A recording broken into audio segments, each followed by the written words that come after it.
Hello everyone, welcome or welcome back. It's Paula here with Paula's Imperfect Plans, and today we are working on our personal finances. This is the portion of the week when I come in, we go over all of our non-cash spending, and we pay that money back from our wallet that I stuff every 2 weeks, as well as our cash sinking fund envelopes, and to pay that back to the card. So let's jump into what our expenses were. First one is $17.11 from Amazon. It's coming from my spending. I bought an academic year planner for work, and just kind of like the main big one that has work stuff and probably all my personal stuff to kind of catch everything long term, because I got really tired of only writing down the school schedule halfway through the year. Anyway, so I got an academic year planner, which is not something I typically do. $3.18 at Walmart on stencils that I don't like, but that is what it is. So that's coming from my spending. $5.66 was a breakfast sandwich. I had plasma and then a pedicure and then work, and so I got a breakfast sandwich. It's coming from Dine Out. $24. We met, my cousins are here from North Dakota, and we went to McDonald's, had a play date with the kiddos. They got to eat, they got to play, and then we went to the park for the afternoon. So that's also coming from Dine Out. And then we went out to eat for my daughter's birthday last week. That was $53, also coming from Dine Out. $28.73 is coming from my spending. I got some stamps and ink. $13.04 Etsy stickers coming from Plan and Budget. $14.08. I ordered the which I should have gotten it when I ordered the planner, but I ordered the cover for my Wonderland 222A5. That's going to come from Plan and Budget as well. And then we got groceries. We've kind of been slacking on doing this weekly, and it's ended up almost every other week. But anyway, $242.54 from Fairways Groceries. And some of it's going to come from drinks, because if you'll recall, last time we did a check-in, we didn't have an official big grocery haul, but we had like $35 in random things and then $20 in random things. And so we'll be a little bit over. And so part of that will come from drinks, which in all reality, part of this probably was some drinks, just not separated out. So that is what we're looking at for our different expenses. So I'm going to go ahead and zoom us back out. Scoot this over and bring our cash tray in so we can see what's going on. I think I will just start by adding some things up. So I'm going to add up my spending.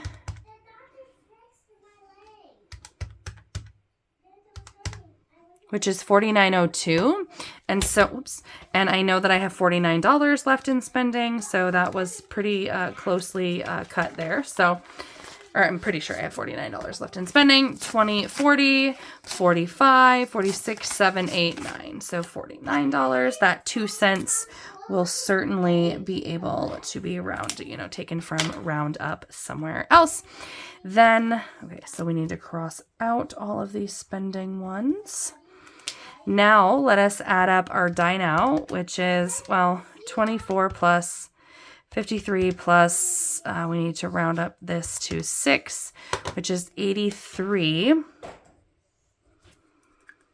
That might be exactly what we have left in Dine Out, if I'm being honest, and that I didn't plan. Let's see. Dine Out has 20, 40, 60, 80, 85, 86, 87. So 80, 85, so 84, 83. So that leaves us with $4 then in Dine Out, which will go back in there. Okay, so 83 from Dine Out.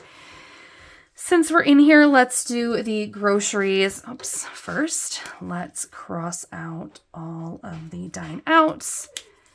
Let's do the 243 here. And in the groceries envelope, I have 100, 150, 170, 190, 210, 220, 225.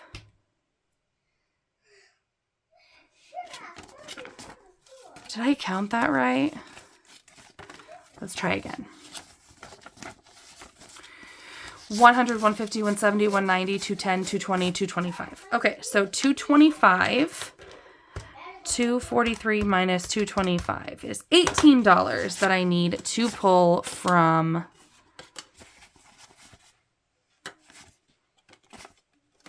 drinks.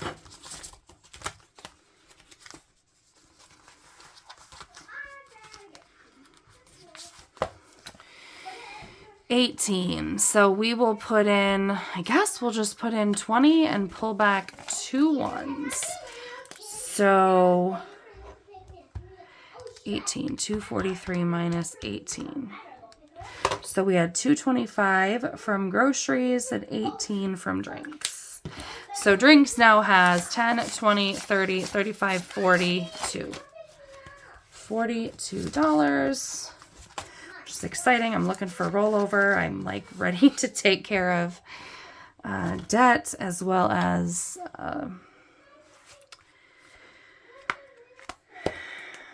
bit of a weekend getaway that my husband is planning with some family friends of ours. Okay, so then finally, we'll cross out groceries and drinks, and then we have,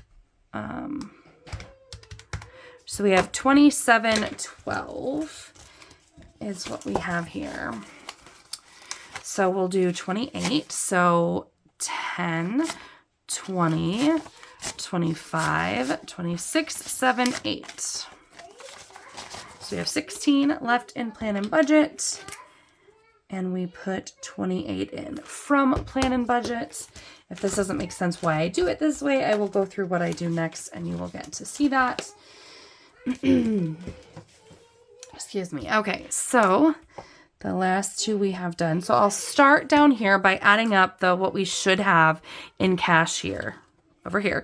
So that's 49, 83, 28, 225, and 18. So we should have $403 in cash for this check-in that will go back to the bank. And then let's add up the actual expenses, the actual payment that I need to add to my card.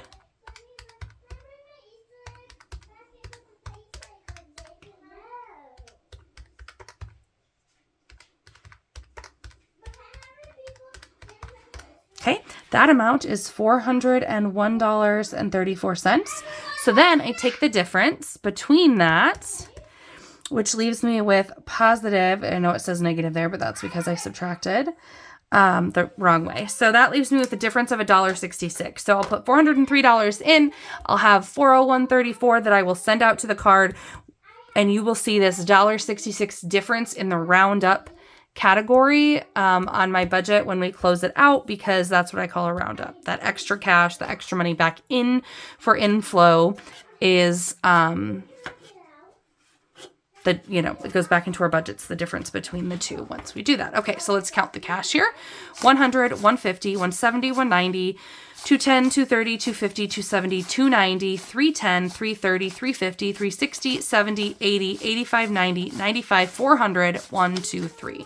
So that does come out exactly right. That is the $403 that we were planning on having.